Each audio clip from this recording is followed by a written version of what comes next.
Todo isto veu de un proceso, non? A min tocoume ainda no viño o espectáculo sádico que foi a Marea Negra do Prestige, non? Entón, daquela, cada persoa, ou seja, cada cidadán deste país, e por fin orgullosos de ser un cidadán deste país, buscaba a súa maneira de enfrontarse, evidentemente a pé de rocha, pero tamén despois durante os silencios, non, da Marea.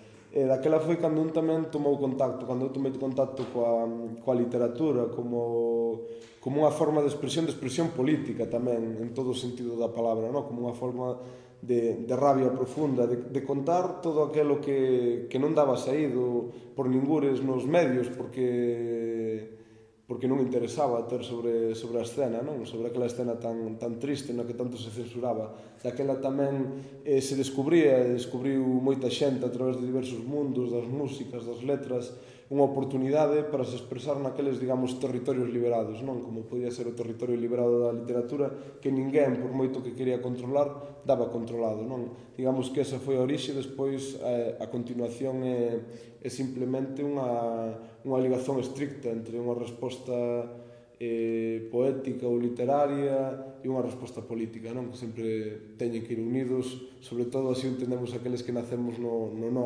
naquel vello non de Celso Emilio Ferreiro.